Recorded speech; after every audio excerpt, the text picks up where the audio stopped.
السلام عليكم البنات، مرحبا بكم معايا في قناة عالم أمثالي. نتمنى أنكم كامل تكونوا بخير وعلى خير. اليوم جيت نشارك معكم كيفاش قضيت اليوم تاع يناير أسقاس مقاس. كما راكم تشوفوا، أول حاجة بديت بها اللي هي راح ندير هاد الكيكة هادي واسمها ريد فيلفت كيك من عند باتي كروكا. وفي العلبة حتلقاو جميع التعليمات. يعني بالنسبة لهاد العلبة هدية يجي فيها لازم نضيفوا لها 3 حبات تاع البيض، ونضيف لها 200 مليلتر من الماء و 105 مليلتر من الزيت. لازم يعني هاد المقادير تكون مضبوطة مع الكيكة تاعنا تاع الريد فيلفت كيك كما راكم تشوفوا. ونحتاج هذا المول هذا كما راك تشوفوا. راح نخلي بنتي هي اللي راح تخلطها لانه بزاف سهله، وحتى ساعه على ساعه نحب ندخل ولادي هكا معايا في المطبخ يحبوا خاصه الكيك. وبما ان هذا الكيك ماشي على جال يناير، هذه هنا كان عيد ميلاد الزوج ديالي ومع يناير، يعني قلنا نديروها في مره، وان شاء الله تعجبكم التجهيزات تاعنا اللي حضرناها معكم. كنت قادرة يعني نحضر ريد فيلفت كيك من غير هذا الخليط اللي يكون جاهز، غنضيف له البيض والماء والزيت. كنت قادرة نديرها ودرتها من قبل، يعني ما درتهاش صراحة في القناة، ولكن كنت درتها من قبل. غير هي فيها مقادير شوية يعني بزيادة، وانا لضيق الوقت كانوا بزاف حاجات خاصيني، وفكرت قلت علاش ما نديش، بما انه هذه راهي جاهزه ما نحتاج لا ملون غذائي ولا اي حاجه، يعني تكون ديجا مخلطه لابودغ هذيك فيها كلش، يعني نضيف غير الماء والزيت والبيض. نخلط المكونات هكذا كما راكم تشوفوا. يعني اي وحده في اي سن من وليداتنا يقدروا يحضروا هذا النوع تاع الكيكات، يعني غير باش تحفزيهم وتخليها تدخل المطبخ. نبدا نضيف لها بالعقل. هنا حسيت الخليط شويه ثقيل عليها، الوغ كملت خلطت هنايا.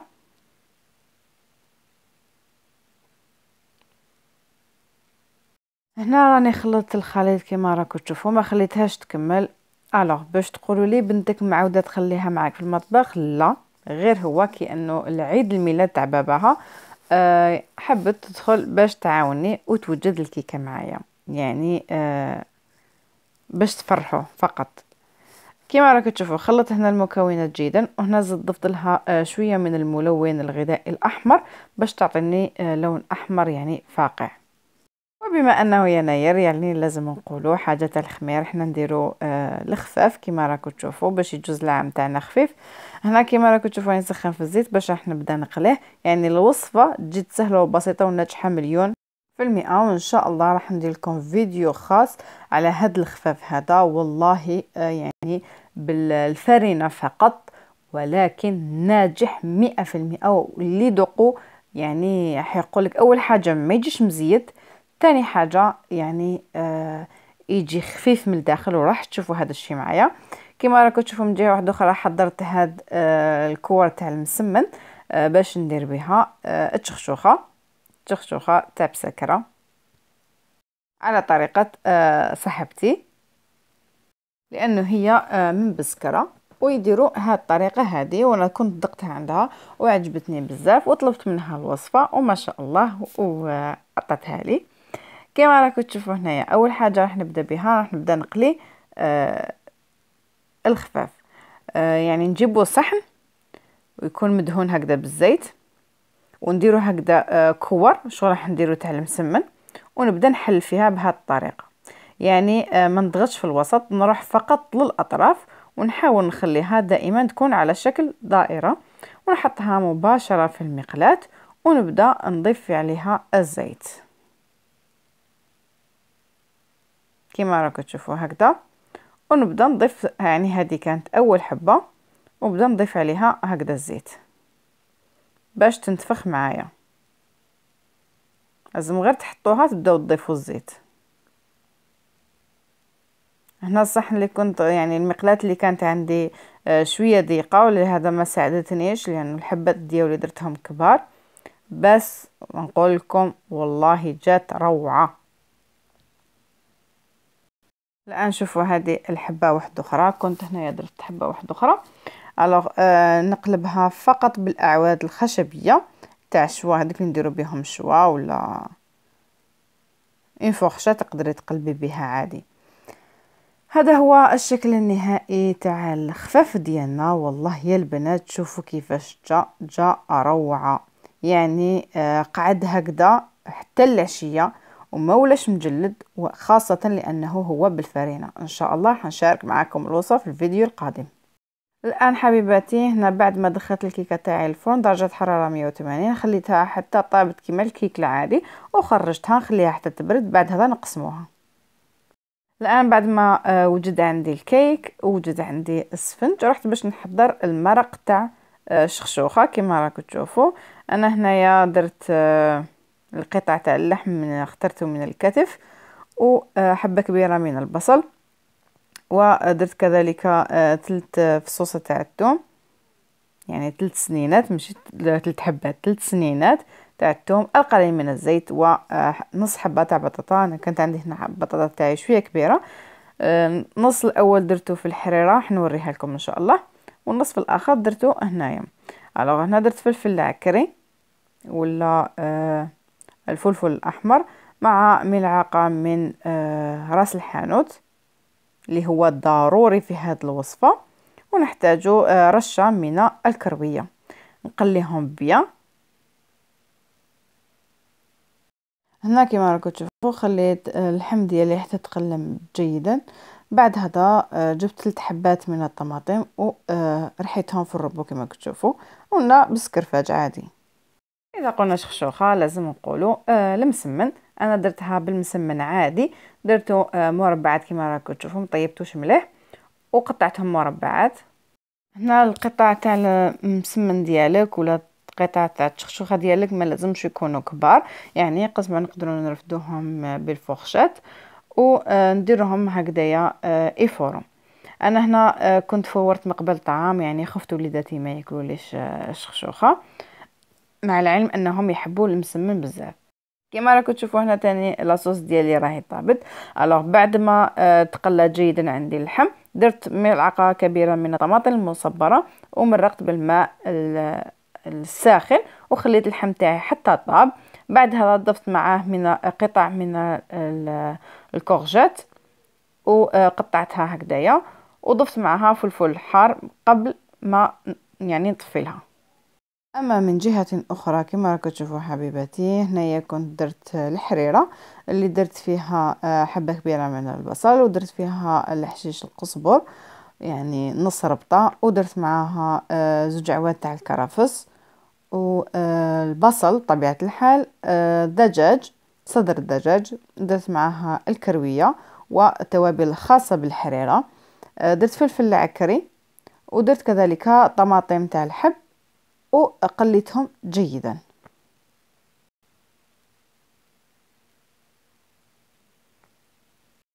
وضفت معهم كذلك نصف حبة من البطاطا. بعد ما قليتهم جيدا مرقتهم بالماء كان ساخن وخليت حتى الدجاج تاعي طاب. بعد ما طاب نحيت هاد الاعواد تاع الكرفس هادو اللي كنت ضفتهم، وبالنسبه لهاد الدجاج هدايا راح نقطعوه كما راك تشوفوا بالسكين، ولا تخليه حتى كيبرد شويه وتفتيه غير بيدك.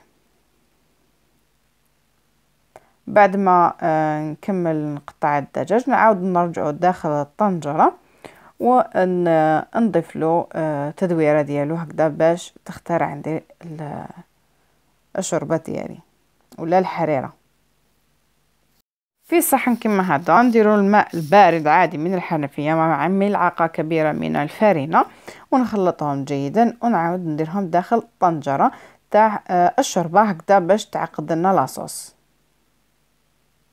هنا كنت ضفت الدجاج، والان راح نضيف هذاك السائل تاع الفرينه مع الماء وراح نخلطها جيدا ونستنى على الفرينه تاعي حتى تطيب، يعني مده 10 دقائق، ونقعد نحركوا فيها ساعه على ساعه باش ما تهبطش هذيك الفرينه لقاع الطنجره وتحرق معنا. من جهه واحده اخرى بعد ما طابت الحريره ديالي الخمس دقائق الاخيره قبل ما نطفي لها، درت هذا الفلفل الحار باش يعطيني ذوق رائع في الحريره ديالي، وجات ما شاء الله. هنا كما راكم تشوفوا باش ما تجينيش الطاوله تاعي مكتظه، يعني خيرت باش ندير السلطه عاديه اللي موالفين ناكلوها عادي، المكونات ديالها دائما متوفرين في كل بيت، يعني سلطه والخيار يكون اخترت الخيار هذاك صغير، ودرت معاه ثاني طماطم مقطعه مربعات صغيره، يعني غير يعني انا بالنسبه لهذه الكميه درت لي حوالي 3 فيغين، يعني انا هذه درت وحده ليا وحده للزوج ديالي، ودرت وحده لوليدي فقط لانه هو يحب السلطه، اما الباقي ما ياكلوهاش، انا قلت بدون يعني تبذير في السلطه، يعني ما كان له نديرو تبسي كبير. كما راكم تشوفوا هنا تاني هنا درت سلطه، بعد هذا درت طماطم، درت السويت كورن اللي هو المايس، يعني راح لي اسمه، وهاك كما راكم تشوفوا يعني الشكل تاعها بريزونطابل وتشهي باش الواحد راح ياكلها. ونديرو هنايا يعني في الوسط درت شويه تاع المايونيز وحطيت عليها حبه تاع الزيتون، وعطتني على شكل ورده، والله جاء يشهي روعه. وزيدوا له عصره تاع قرص ولا درت لا فينيغريت في الاخير. هنايا حبيبتي كما راكم تشوفوا كنت وجدت الطاوله ديالي يعني الحاجات البسيطه اللي كنا وجدناها مع بعض. هذه هي الحريره ديالي، هذا هو الشكل ديالها كيفاش تجي، والله جات روعه وجات خفيفه. وعندك هنايا السلطه. اما بالنسبه للشخشوخه تاعنا يعني حطيتها من تحت بعد ما فارت، ودرت عليها قطعه صغيره من الزبده، وزينتها هكذا باللحم والكورجات هذيك اللي طيبتها، وقطع من البيض. وهذه هي لاصوص ديالنا. انا ما نحبهاش ثقيله بزاف، ولا حبيتي تخليها تزيد تتقال تخليها، يعني تخليها على النار باش تزيد تتقال شويه. نتمنى ان الطاوله تاعي تكون عجبتكم ونالت الاستحسان ديالكم، وان شاء الله ما نكونش كثرت عليكم في الهضره، على بالي بالبلا بلا بلا بلا بزاف. اما بالنسبه للسهره كما راكم تشوفوا جهزت هذه الكيكه تاع الريد فيلفت كيك، وحبيت نشارك معكم الطريقه كيفاش وجدتها. كما راكم تشوفوا هنايا يعني حطيت ورق الزبده هكذا باش تسهل عليا، باش كي نكون ندير لها في لاكريم، يعني البورد هذاك هو اللي كنت راح نقدم فيه. الان كما راكم تشوفوا الحشوه تاع الكريمه، يعني هي تجي فيها سكر ناعم وجبنه الفيلادلفيا واثنين من دبل كريم كما راكم تشوفوا، او الكريمه السائله، مع علبتين يعني حوالي 100 غرام من الشونتيي. الان راح نحط هذا كل شيء مع بعض ونخلطهم بالخلاط اليدوي. الان كما راكم تشوفوا نبدا نحط في المكونات ديالي. هنا بالنسبه للجبن يكون حوالي 200 غرام الى 180 غرام، لانه كميه تاع الكيك ديالي هنا درت يعني درت 2 كيك، ما درتش وحده درت 2. بالنسبه للسكر الناعم انا هنايا درت كوب، مع لاشونتي تاعي كانت حلوه، والله نسيت بلي فيها نسبه الحلاوه، يعني نتوما ديروا نصف الكوب راح يكون كافي. انا جاتني شويه حلوه زايده لانه كثرت السكر، وتعرفوا في الدقائق عفوا الاخيره نقولوا غير نزربوا، المهم نكمل ما قبل ما كان يلحق الزوج ديالي، ولكن الحمد لله وفقنا الله وجهزنا طاولة يعني متنوعة ما شاء الله. هنايا درت شوية تاع الحليب لأنه لا شونتي ديالي تمتم راح تتقال، لهذا درت لها شوية تاع الحليب. وتقدروا ما تضيفوش حتى تخلطوا في الأول، بعد هذا اللي شفتوها متمسكة بزاف تضيفوا الحليب في الآخر، يعني باش تخلوا القوام تاعها اللي يقدر يناسبكم باش يعني تخدموا الكيكه تاعكم. كما راكم تشوفوا انا بديت ضفت الطبقه الاولى، ونقعد هكذايا نضيف في الطبقه تاع الكيك الكريمه الكيك، بعد هذا راح نغلفها كامل بالكريمه، يعني طريقه جد سهله، يعني نغلفوا عادي يعني ماشي بروفيسيونيل، غير حاجه واحده اللي كنت حاب نديرها في الدار، وخاصه في الدقائق الاخيره، والله ما عرفتش واش كنت ندير، مي الحمد لله يعني جاتني الكيكه تاعي كانت ما شاء الله الحمد لله. في الاخير وفقت.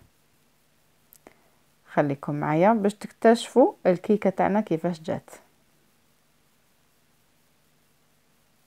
اما في الجوانب راح يكون هذاك الكيك اللي كنت ربيته، يعني هذيك الطبقه اللي تجي من الفوق.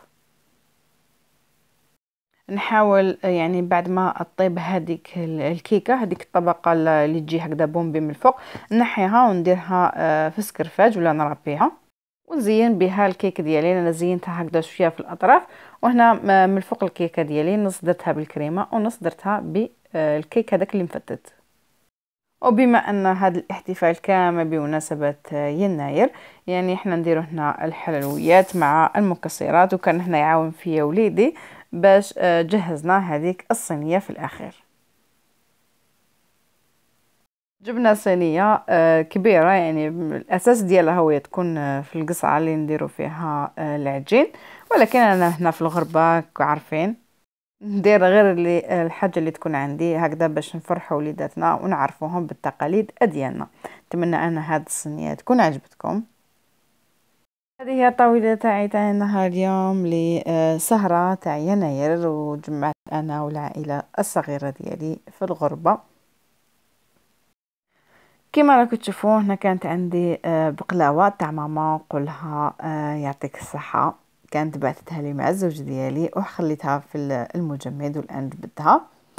كما راكم تشوفوا هنايا هذيك المكسرات اللي راهي من تحت، وهذه الحلويات اللي حطيناها من الفوق. ونحكي لكمش يعني الاولاد اليوم عندهم مكلاو، ربي يستر، بس ان شاء الله اخترف له وما نعاودوهاش. اما بالنسبه للخفاف ديالي كما راكم تشوفوا حطيته هكذا في الجانب، لانه الزوج ديالي يحب يشرب قهوه مع يعني بعد العشاء. وهنايا كما راكم تشوفوا هذه هي الكيكه ديالي تاع عيد الميلاد تاع زوجي، نقول كل عام وانت بخير. ومن جهه واحده اخرى هذاك المقروط كذلك تاع الام ديالي، وحطينا هنا كذلك الفاكهه. وحبيت نقسم لكم الكيكه تاعنا كيفاش جات من الداخل، والله جات روعه. صدقوني حبيبتي تجي خفيفه وما نحتاجوش نشربوها، لانه هي هاد الكيك هذا يجي في العجينه بالبن. نتمنى انكم تكونوا قضيتوا اوقات ممتعه معايا وعجبتكم طاوله العشاء مع طاوله السهره اللي درتها لكم لنهار اليوم، واللي فرحوا بها بزاف العائله تاعي. ما تنساوش تشجعوني باللايكات ديالكم وتعليقاتكم اللي تشجعني اكثر. ومن هنا نبقى لي غنقول لكم دمتم في رعايه الله وحفظه. السلام.